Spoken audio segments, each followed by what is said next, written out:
Welcome to LITF, guys, looking into the future. So today we have the higher studies session. Today the speakers will be introduced by Ishwar Bhiradi sir, that is the faculty advisor for Mechatronics. Ishwar sir. So, guys, welcome you all to this session, interactive session. It is the Mechatronics Club has organized.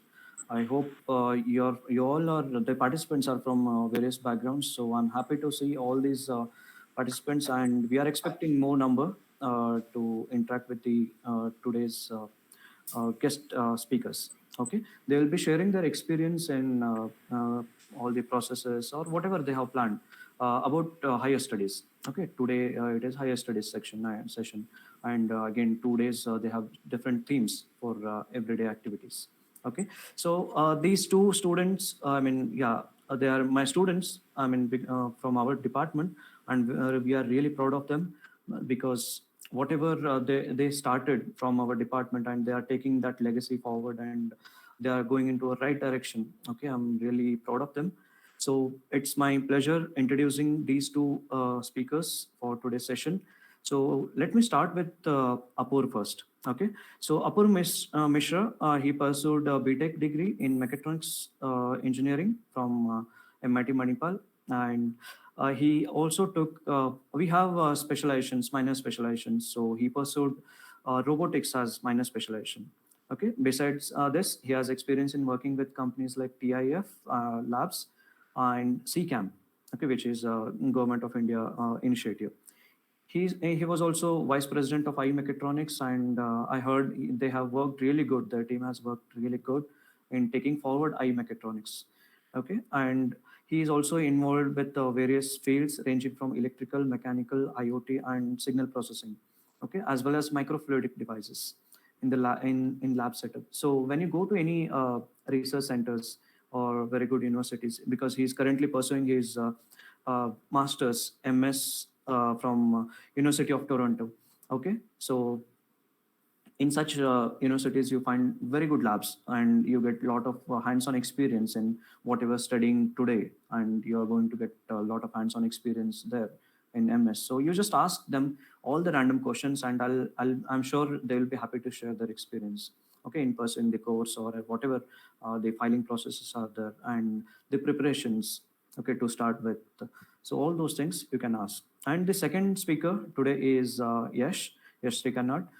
He is also our own student from BTech Mechatronics, MIT Manipal, and he pursued specialization in robotics.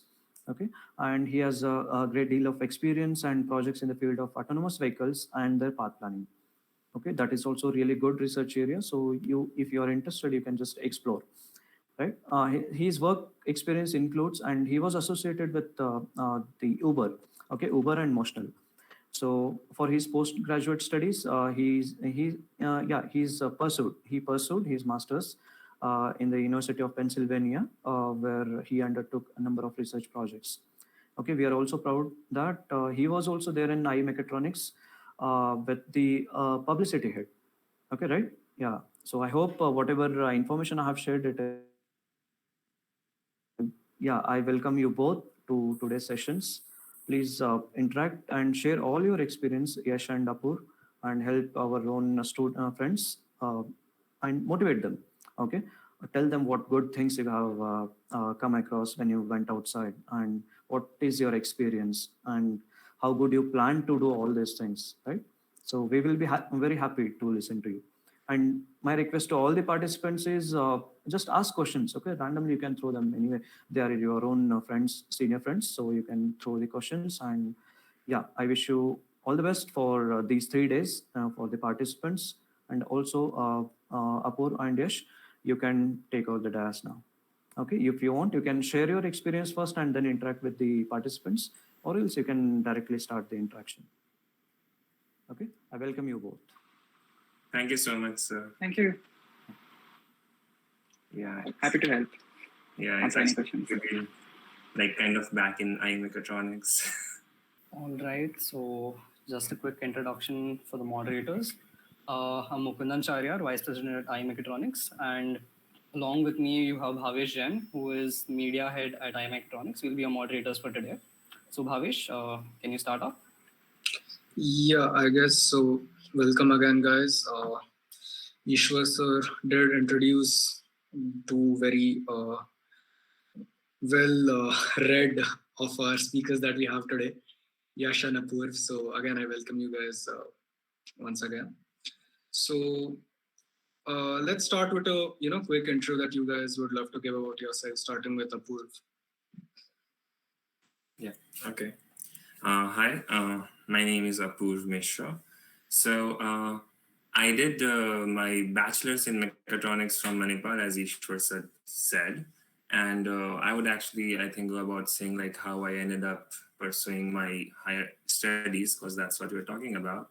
So in Manipal, I actually came across subjects of like robotics related subjects and learned about them, but I kind of knew it was not enough. I needed to learn more. So, and I saw my friends like the idea of higher studies I saw in Manipal actually for the first time. That was not a part of my plan.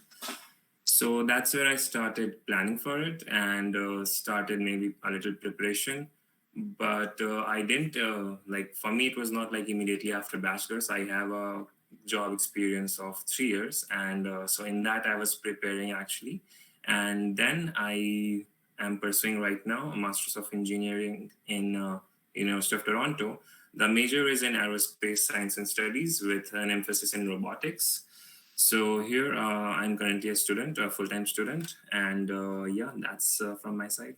Thank you. Okay, and over to you, Yash, for your intro. Yep. I think Ishwar sir did a really good job of introducing us. So, keep it short. I did my bachelor's in mechatronics. Passed out in 2018. Then directly did my master's in robotics. Always wanted to do higher studies, so did that. And I've been working for about 2 years. Initially, I worked at Uber ATG, and now I'm currently working at Motional, which is basically a joint venture between Hyundai and Aptiv. So I'm mostly been working in the autonomous vehicles field, and yeah, that's interesting. So that's it. All right, so I guess we can start off with some of the most common questions regarding higher studies that people from BTech have in their minds.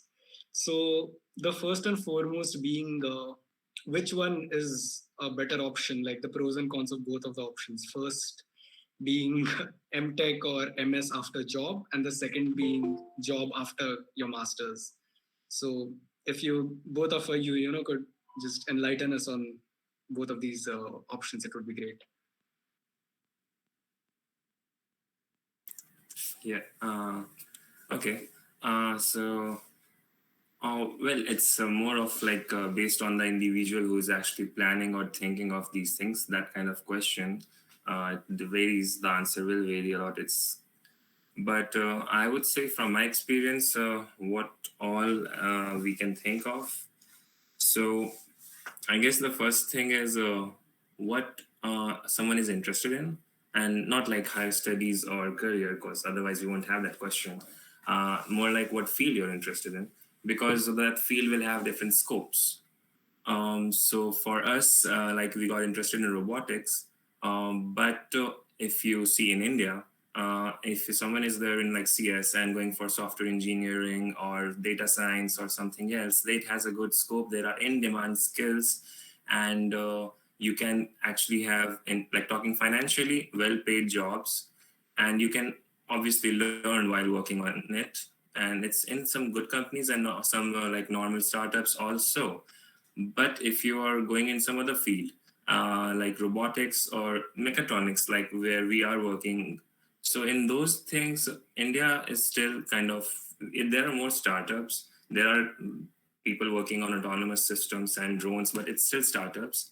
And again, financially, it's not well paid. And if it's about learning, so what I felt in Manipal, I came across subjects for robotics. I learned what is there in robotics, but I didn't really learn them. I knew I needed to learn more. It's like I knew these are the things which are there, but what among those are important and how it actually works. Like for me, being working hands-on in robotics or mechatronics, that experience I didn't have. So for that particular thing, you need to go for higher studies, because it's something you want to work in, but you need to learn first about, right? But also there's one another aspect. If you are having some field of interest which is already well paid and well popular in India, which many of my friends are working in, and like companies like Amazon and all, where they're business analysts or doing some CS work or EC department or some core branches, there you may not need to. And so it again depends on your interest, but you may not need to go for high studies, or you may have a job experience if you want, and then maybe once you reach a saturation level, you can think about it. But there's another aspect, like if you want to go for higher studies eventually, I would recommend not going for much of career experience, and maybe go for high studies as soon as you can after BTech, because while in job and before higher studies, you are kind of working on your work kind of involves less amount of what you can do after higher studies, like potential wise. And so you, I won't say lose that time, but that time, the 2 years experience or whatever you'll have, that time is kind of spent on working on things which are less of what you could actually do after higher studies. And so if you can, if it's feasible, uh, go for higher studies. And otherwise, if your field is something which is fine, you don't really need to explore higher studies, or you don't have any wish, or if it's not feasible, because feasibility is also something like financial feasibility. And also if it's possible for you, because higher studies, yeah, we all want to do, but it's at the end of the day not that easy. You don't just want to get into any college which is abroad. So these things you can keep in mind and decide. So there is no like specific answer for higher studies or job. It heavily varies from individual to individual. And Yash may add some better things. Yeah, I agree with Apu, at least on the tech field. I see people even switching to techno-managerial and managerial fields. And in that case, it becomes really important, the experience, especially if you're doing higher studies, MBA, then many colleges even have requirements that you need to have certain years of experience. In that case, it is important. But in tech field, from what I've observed, yeah, it doesn't really help a lot, especially like once you do masters and you start a job. I've seen like people getting the same level, the same general same level of pay, even if you have like 2 years of something experience back in India. And it's unfortunate, but it was the way it was. I saw my friends happening. Yeah. Okay, guys, that was really insightful. So another question that is frequent. So both of you have done or are pursuing your masters from different countries. Apurva, you are in Canada, and Yash, you did from America, right? So Yep. what other countries or colleges did you look at, or did you even consider doing masters in India? So just geographically, what all did you look at? Yeah. So I think I was mostly considering US and Canada. Like before even getting into countries, like I would like to discuss the factors which I was considering while doing masters. One of them being like visa situations, how is the job market there, how the economy is, what are the growth opportunities. These are some of the factors to consider. What is the return on investment? Also, some countries can be really expensive to start off. So all this went into that, and I thought US and Canada were, in my opinion, really good for robotics. Some other countries like Australia also is good for mechatronics, but yeah, I didn't really explore any other countries. Apu, did you? Yeah. So for me, I was actually exploring, I would say, because since I had a little bit time when I was working. So I guess in terms of countries, first of all, again, it's based on the individual's interest kind of question. Like we are answering in terms of robotics, but first anyone should see what field they're interested or they want to go in, and how that field is doing in that particular country. Like if we are talking about robotics right now, then in that case, US obviously has good colleges and good job prospects. And similarly, Canada has a good colleges, a little bit lesser jobs, but it's also good. And again, in these, New Zealand is good. Like recently, University of Auckland is doing really nice. Australia is good. Northern European countries are nice. Like I was seeing Germany and Switzerland also. In Switzerland, there's a college, ETH. So these colleges, like obviously the top ones are good, but even if you don't go for the top ones, what you want to see is if you pursue a field in a country, you want to, I think mostly you want to get a job in that field as well after doing that. So that aspect should also be getting fulfilled. And besides that, I would say, yeah, Singapore is good and a few, I think, but it more in electronics and CS side. Yeah, so search where you want to go based on the field, and also in terms of the return on investment, because eventually you want to work and earn. Yeah, I also would suggest to like consider what's the visa situations there, because some countries have relatively easier visa situations, allow you to work longer.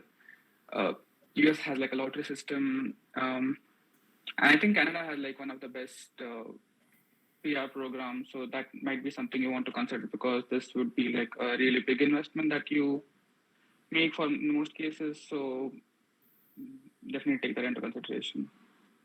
Yeah, that's true.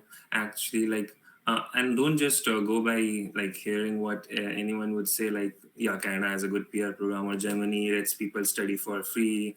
But there are a lot of conditions involved also. Like in Germany, many colleges wouldn't want like, do you know German actually? But there are some now going okay by that. But to get the best of it. In Canada also, like basically read the thing like specific to the country, not just the university, because you're going to a country as well as the universities, and both will have almost similar, but there might be some specific requirements from any one side. So that is also one point which I think, yeah, visa point is what like Yash told, and it's correct, because country cares about that. All right. So should I move on to the next question? Sure. Yeah. So I guess we went over a few of the criteria that you guys looked at. Are there any other like major criteria that you considered when you applied to your university? I think the biggest criteria for me was the return on investment. That's why I chose US. I think US can get very expensive upfront investment, but in general, what I observed is that the return on investment is pretty good. Like even if you take a complete education loan, most of the people are able to clear off the loan within like 2 years, because the job market is pretty good. And the same is for robotics also. That's rare, but that's good for us, because there are really good jobs, a lot of good jobs in established companies as well, and not just startups. So that's one of the main reasons why I chose to do masters in US. All right. So just going off that previous question, was there any cultural barrier that you guys felt you experienced, or something that you feel people will experience just in case they do go to other countries other than the US and Canada? Is that a pretty serious factor that people should consider, or is it something that's slightly milder? It might be in some countries. Nowadays, it's mostly becoming more, normalized. US and Canada, obviously, it's not that big of a concern. Everyone's really fine. No one's judging. Especially in Canada, I can definitely tell that stereotype of politeness is true. It's like everyone's fine. No one's judging. And mostly, I think about these big countries or places like US, Canada, or Singapore, or nowadays Australia also sometimes. It's these places are becoming diverse, so you would expect everyone to have a different accent or different way, and so one cannot be judging everyone if even the localites there, and they actually started accepting. I used to hear like earlier about Australia, but I have friends studying there, and it seems fine. I didn't hear anything like in person about that place. What I heard like from third person. So I would say things are way better now. People are very welcoming. Yeah, they would obviously expect you to be nice as well because they are being nice, and yeah, just a little bit, adapt the culture and be with them, and that's fine. There's no barrier as such. Okay, so we also heard a little bit about something like academic barrier, where someone does come in, like I go to college and I feel that I am not as well versed in what I'm doing as the rest of the people there. So, do you have any advice for people who are experiencing that or will experience that, or did you guys experience it? Can you just tell us a little bit about that? I think, yeah, I mean, definitely. So what happens is generally, if you go in some good college, the chances are that people around you are also going to be very smart. That's something I faced during my entire master's. It never really went away for me. I always felt that people around me were extremely smart in what they were doing. Yeah, I guess you just need to accept that since you are in a good college. So advice to get over that. Don't really have much because I had that throughout, but I would say it's okay. Uh, yeah, in the end, like everybody really gets good jobs, and as long as you do academically well, that shouldn't really be a problem. That's just in your mind. Yeah, that's true. So for me as well, I am right now a student, and it is happening. I think it's called the imposter syndrome, like I heard from my seniors. And so, yeah, you feel that like if the better college you're going in, the better batchmates you'll get. And like for me also, it was like, okay, is everyone around here smart enough? Like, well, there's a lecture going on. I'm still trying to understand something that the lecturer has taught, and there are people asking a particular point in the equation, like, shouldn't it be in that particular range numerically? And I'm like, okay, they are not just understanding; they have kind of solved it while working on it also. So people are smart because we are coming here like internationally, and every country will have different educational level.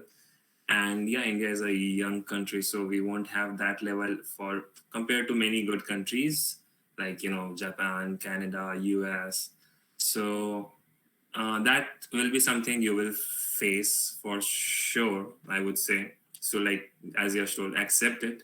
And from my side, from my experience, accept it that it will happen and you'll be overwhelmed, and whatever you're expecting it might actually be more than that. So and will kind of stay, but know that like this is what my seniors here told, it is happening for a lot of people around you. You won't know because like you they will be silent as well because they don't know much, and who you see talking is the smart ones in your words. But it's a common thing. It happens, it really happens. And good universities will have mental awareness things which will take, they will say if you want to you can use it and talk to seniors, and they will make you feel better about it and say that it's okay, it happens. Don't let that affect your studies because it's like happening throughout. Okay, cool. That was very, very informative. So now coming to the preparation part. So I guess since you both pursued technical degrees, you gave GRE and IELTS. So could you just enlighten us about what is the best time and how to just go about preparing for the same?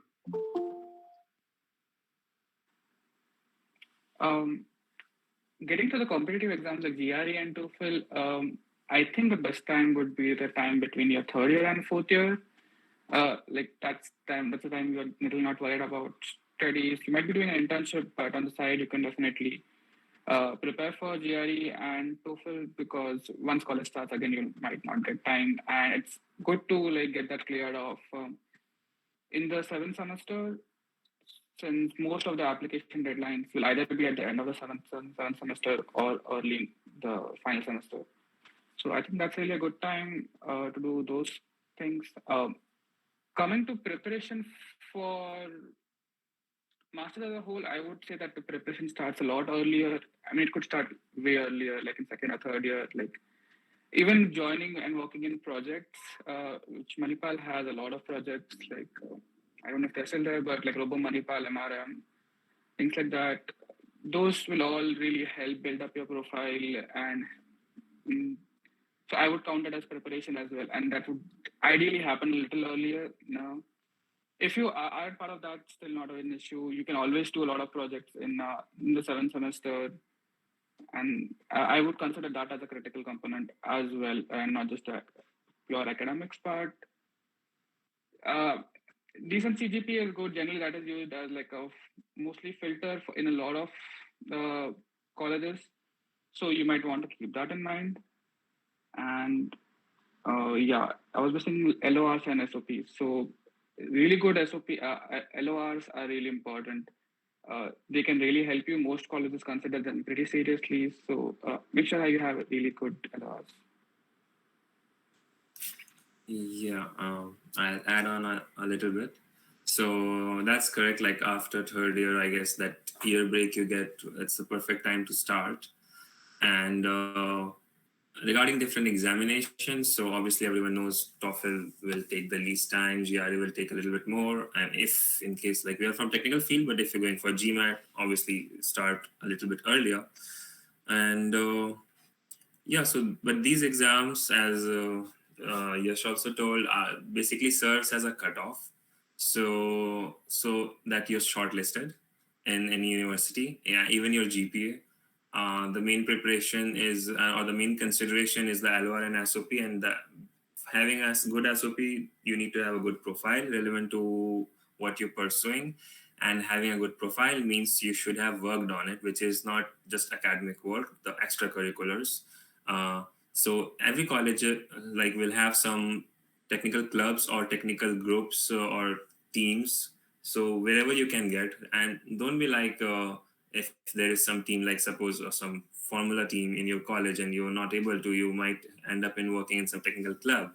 That does not mean it's worthless, better not do anything. Like do something. You can eventually you'll have to sell that in your SOP, and it should be a working experience and technical experience because you're going in a technical field. Otherwise, if suppose like for me, I didn't just go for masters after bachelor's, I had a work experience. So in case you are doing that, that having a relevant work experience, like working on projects, like maybe you get some research side work or some maybe startup research or some other work which is not that repetitive 9 to 5 one, but something where you are working on some specific projects which again is relevant to the field you're pursuing. That is like your second chance to build your profile again if you're not able to do it in college. Like for me, it happened. I was applying in NTU and I saw a lot of questions regarding work experience. So there are a few colleges who care for that, and there are a few colleges who would notice that. Again, if you write it properly in your SOP, like I worked on this and what was that and how it's relevant and adding to your field. So it's like if suppose your college just went by and you were not able to do enough, you maybe can do that if you're going for a work experience and get some profile building. Because if you have to go for higher studies, it's maybe you're just doing the job for 1 or 2 years, and so maybe pay less attention to the money and more to the profile building part, because after high studies you'll be earning good, don't worry about that. But it's the profile the good colleges see a lot. And yeah, if you go to the best ones like ETH and Ivy Leagues, they would say 8-9 pointer, 313s, GRE, and those things. Those are like the shortlisting criteria for the best ones, because they don't want that much load. So it's like a good filter for the first, I think, application list. So that's a little sad, but it's there, been there, so can't tell. I also would say that 7th semester is not too late. You can still start doing projects or build your profile in 7th semester. Personally, I wasn't part of no other clubs except Mechatronics, no technical clubs as such. So me and Apurva worked on one of the projects, some vacuum cleaning robot. that happened in 7th semester, as far as I remember. So Yeah. yeah, it's not too That's late, swarm and robotics. and yeah, that's what I mentioned in my resume. I didn't have much robotic experience, extracurricular robotic experience apart from that project. So it's not too late, even in some semester. Yeah. And you get a chance in 8th semester also to work on a project if you can find a good internship or project under your faculty. So Yeah, but you might not be able to put. Application deadlines are also in the 8th semester. that's So if you sorry. Great. That was indeed insightful. So, just another follow-up question regarding statement of purpose and letter of recommendations, because that is something that is a really important thing along with the GRE scores and all. So, if you could elaborate on those two, it would really be great. Yeah. Elaborating on that, like obviously sell yourself. Like don't lie too much. They're not stupid, but don't be too much, in the undermining zone where okay, I'm writing too much. Maybe I should not.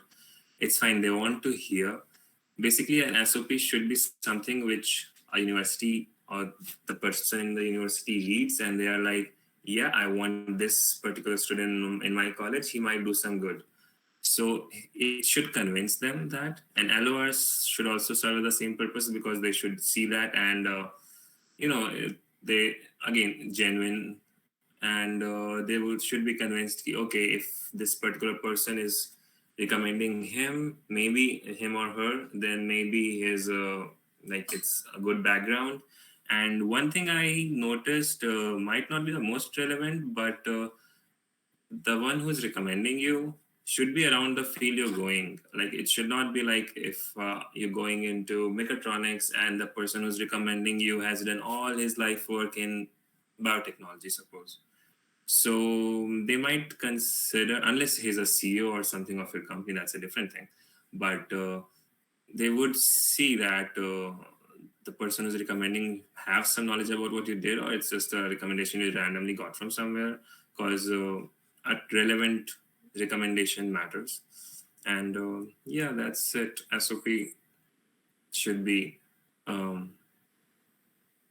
obviously good.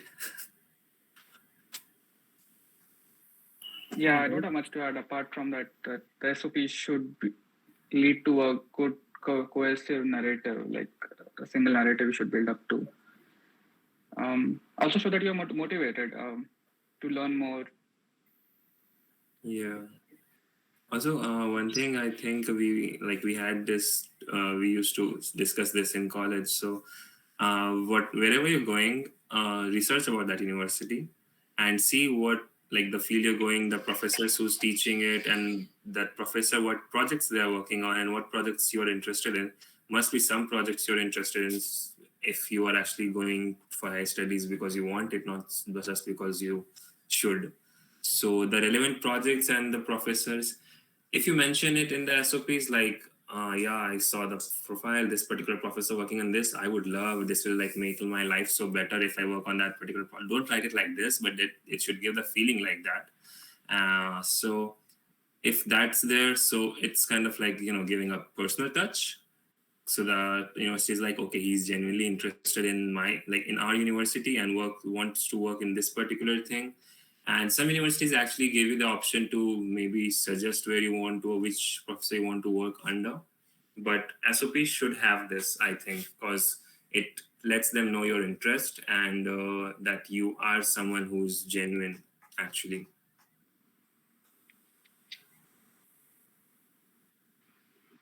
Great.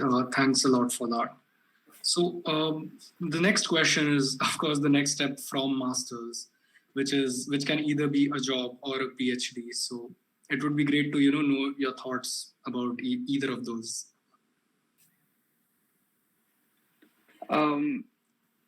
Yeah, I think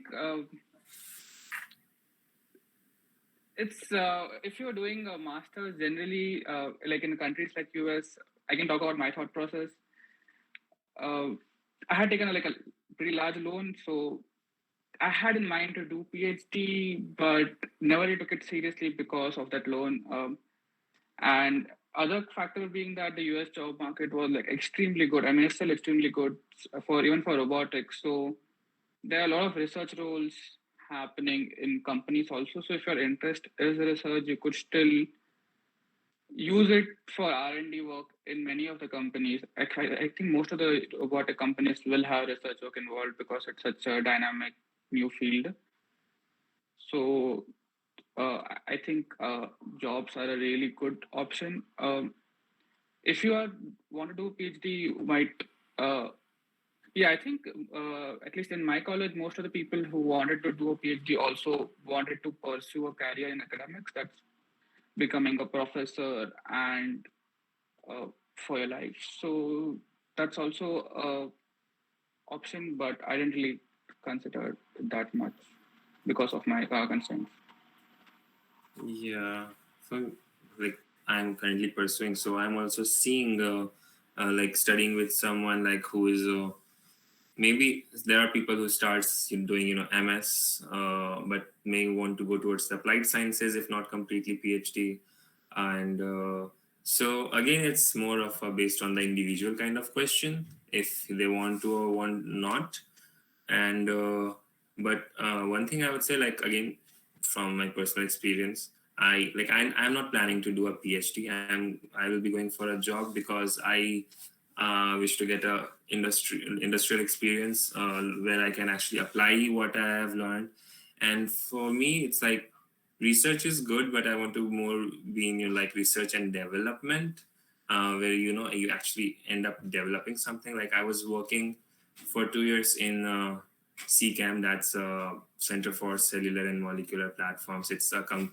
It's like a research facility in Bengaluru. So there I was working under a lot of PhDs and postdocs. And I saw their work culture and it's really nice, chilled out, all good. But when you are in that field, you are mostly working towards publishing a paper or getting a project done and maybe getting a patent. Those are the like goals. And maybe you want to eventually get into a job, but again, obviously it's not like you published some paper or had some patent and you're actually working on that particular thing as a job. You may join a job as a job somewhere else. Maybe you worked on autonomous driving and had some good paper, but then eventually you join Tesla. You're working under them, you're not working on your own idea. So PhD mostly end up nothing against the PhDs, but mostly end up working on the paper, and at the end you will become focused on that because it's your research, so you want to publish and patent that, obviously. But it's less of development. I think it's always more meaningful if your work gets translated towards the product side. So that's my thought process for actually working in industry. And industries also have research, like R&D departments are all over the good companies and organizations. Not like you just have to sit and do the repetitive job. So you can still do your research and develop, and there are companies which do patents. I think a lot of patents are from some companies only. So yeah, you can still have research in your life while you're working in a job. But you may not have a job, like a job if you're just doing a PhD, unless you actually do a part-time or apply. So maybe something you want to do, consider. And if you want to be in research properly and that's your life, like that, I know people who want to be in the teaching professor or just want to research, they're all about science, then that's the place you want to be at. Just go for PhD. All right, that was really great. So moving on to the next question. This is something that I'm pretty sure all the first years over here would be very curious about. Is there something that you would do differently if you could go back to your 11th and 12th grade right now? Something that you would change? Can't change, but one of the things that I felt missing as soon as I started my master's was a good mathematical background. I hated math all the years from my 11th standard till college, and but I think I really still need to catch up on that math to understand what's happening in the robotics field. And it's a lot of math, and having a good foundational knowledge of linear algebra, geometry, all these help, and these are used throughout all the robotic subfields like motion planning, SLAM, even like perception, machine learning. All of them are built on the foundation of math. So if I could go back, I would definitely place a lot more focus on understanding math. Yeah, I think that's very, like, it's correct. Like maths, I also face that issue. I like facing that issue, you can say. If you're into some technical field, you cannot really avoid maths. If like be it robotics, CS, electrical, electronics, mechanical, it will come in some form. So if you're not good in it, like for me also, I think +2 was the time I was my performance in math was least. So like till 10th I was actually good, but in college I picked up the interest again. But +2 is at the end the foundation to a lot of things, because if you are good in +2, you will be, I mean, good in as in the particular subject you want to be. No, I don't know, I'm not saying a topper. You just need to understand. If you're good in +2, right, you will be better in your bachelor's, and that will make you much better in your higher studies. And apart from that, like what I want to change, there's nothing. Like it's nothing as such. It's fine. Just obviously the typical answer: study more attentively. But it's fine. Things seems to be fine now, so it's okay. The fun days were also fine. No, don't want to change that. Yeah, true. I also would want to focus more time on like technical club activities or extracurriculars. That's something I did in my master's, and you really learn a lot more. Actually, at least I learn a lot more from extracurricular projects or clubs as compared to academics. So I would want to do that more. And Manipal has like a lot of good clubs. So. Okay, so yes, we have a question from Ethan Desa here. By the time we graduate, will mechatronics be booming? Oh, MechX is Mechatronics. We didn't know that. I was going to Google what is MechX. Nice. Yes, you want to say something? Yeah, I don't know which batch you are going to graduate in, but even right now there are like a lot of good startups. I was myself working at Adverb, and I thought they were doing some really cool stuff, and they're just growing a lot right now. Yeah, I think it's still really good. I think my main concerns with India, working in India, were like a work-life balance and the pay. I think work-life balance was, I mean, it is pretty important for me. So I found that lacking when I was doing my internship. People were working a lot. I also was working a lot, and it's something you might want to consider. And that is just going to get better as more and more larger, well-established companies start doing their robotics in India. Yeah, I think it's growing. It is like you see in the news, if you actually like follow some technical news articles. There are companies which have now started as startups, and since India is actually focusing a lot on startups, I see many robotics companies working on autonomous driving and getting good funds, and drones as well. And then at the end, many big industries also, even the government organizations like ISRO or DRDO, they also eventually work on these things. It's a different thing that their first choice used to be, like in our time for sure, was pick up someone from the core branch and then maybe train him, or they'll learn about robotics and mechatronics, but they won't pick up someone directly from mechatronics. That was a thing which I actually heard from someone who went to recruit. But I think it's changing, because when I was working, there was a senior who had told yes to me for joining. his one point was that I'm from Mechatronics, so they wanted someone from a field who can work more on different things. So that's a preference people are having, because obviously it's good to have someone who can take care of multiple things than just a single thing. But yeah, no, but actually, so in India specifically, by the time it will, I guess, boom, and it is kind of already on that way. In terms of, if you're talking financially, it might still take a little bit time, but work wise, yeah, it will. Financially, you can say, because even if you're going for mechanical or other branches which are not CS, they are still, they are also not that highly paid after bachelor's. It's just, if you're in software, it's always highly paid. That's a thing in India, but otherwise, boom, it is going. Yeah, Yash? I think that's everywhere. I think the pay Yeah. scale difference in India is just exaggerated too much, at least during our time. Yeah, that's a sad scene. Software. Uh, Okay, so moving on to the next question by Bhavya Doshi.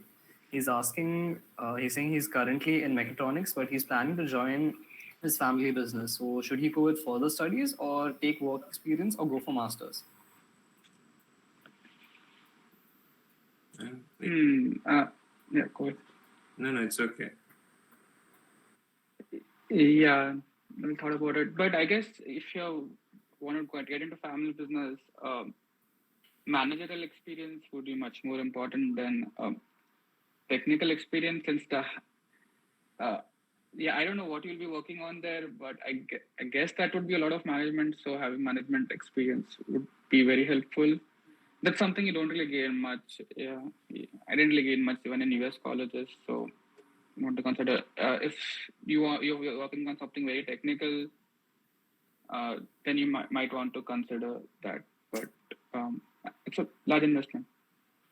Yeah, I guess you can equally, like, it's not a technical like place you. I think it's not a technical place you're planning to go at, and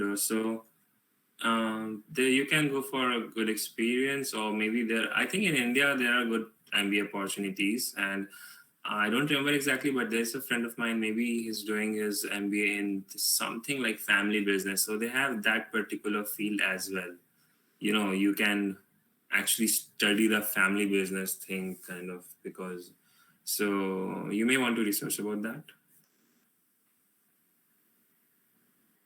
Yeah, I didn't really consider MBA, but MBA might be useful. That's the general consensus I've heard from people who could do MBA in India. Yeah. Planning to improve my manufacturing sector of the company, he told. Okay. Maybe you can get some experience in that. I think maybe, like, you're in Manipal, right? So I think in Manipal there are companies which come. I don't know right now what's the case, but in our case, I think from manufacturing side, Tata Hitachi had come, Fiat had come for shop floor, and I don't know if how many they picked up. They picked up very less people for sure, like not from Mechatronics specifically, from Manipal. And so a very few companies will come from manufacturing side for Mechatronics, because obviously it's like we want mechanical. But get into some, if you get into some shop floor kind of thing, or manufacturing or industrial production kind of job, that will also give you a good experience if you may not want to go for high studies and still learn. Something that I've heard from a couple of my seniors in Manipal is your degree kind of decays after you do your bachelor's. So if you do nothing for 6 months, the value of your degree gets lowered by a little bit. Is that a thing, or is that just a myth?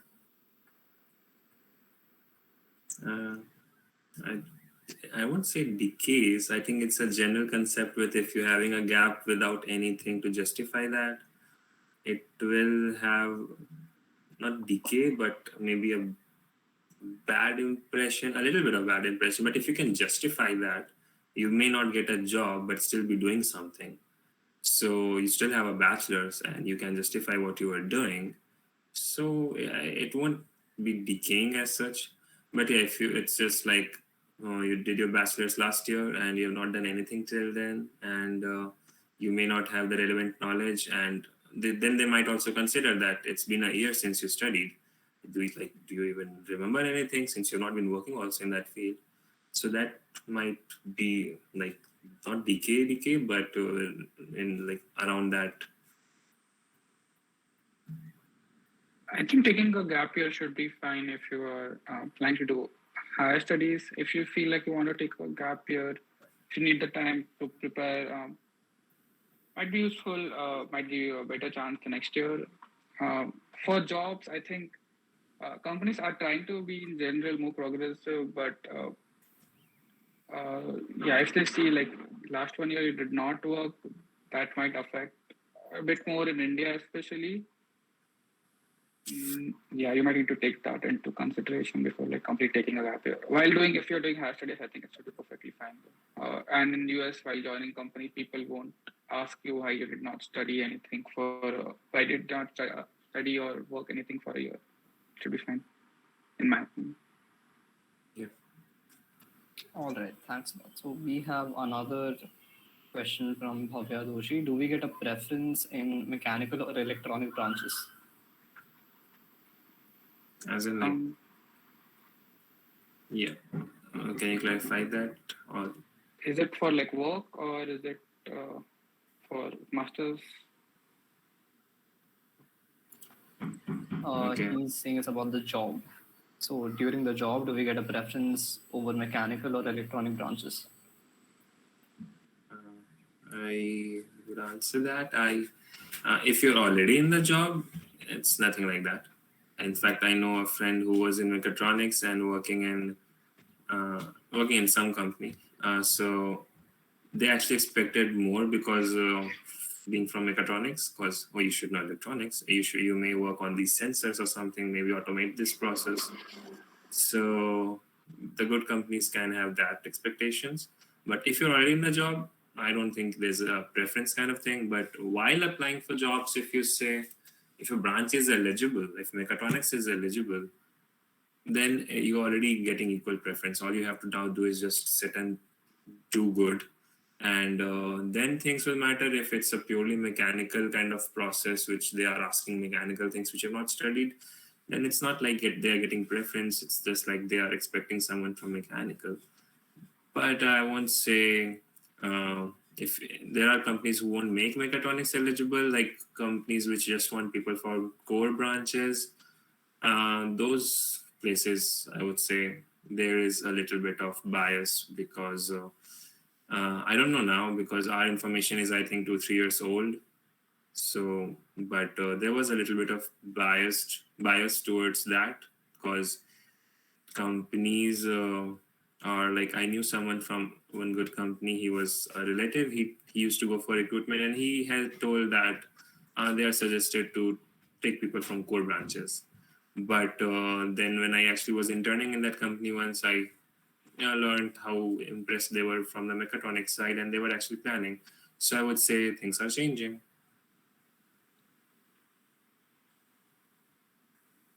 Okay, so we've got another question again from Ethan.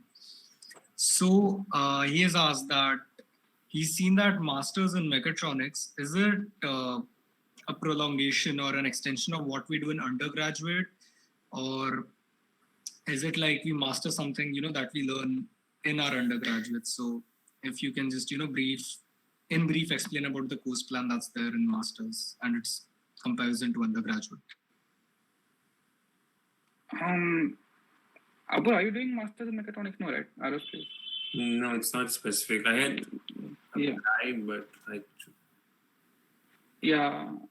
didn't really take. So mine is Masters in Robotics. I think that's similar to robotics, Mechatronics, but like that seemed to have like a lot more software component. I think that was something missing in Manipal in my course. I felt software is really important. But it wasn't really a specialization. Like we learned basically the robotic specialization, if you are aware of that, what you all learn, neural networks, perception, bit of robot dynamics and all. We learned all those concepts basically a lot more in depth. So and we didn't really learn anything about like any mechanical concepts or electronic concepts. So I wouldn't call it like mechatronics. It was a robotic specialization course. Is it wise to do that? I mean, after 4 years, you might have more idea about what your interests lie in. I personally wanted to go a little bit more software side because I thought that's where robotics is going. To implement anything, you need software, good software, and most of the logic is happening there. So, yeah, that was my thinking. Yeah, for me, my master's is also not in mechatronics. In fact, mine is in aerospace science and engineering. But the thing in master's is that it's not there's no specific course structure. You choose your subjects. It's like everything is an elective, so you can actually decide what you want to study. I am doing my emphasis is in robotics, so most of my subjects, if I tell the course structure, it's all robotics related. There are two, three, which are from the aero side, but that also it's like the unmanned vehicles. So it's not a prolongation for sure. It will go specific as you want to. You may choose things specific. Yeah, they would want you to select most of the courses from their own department.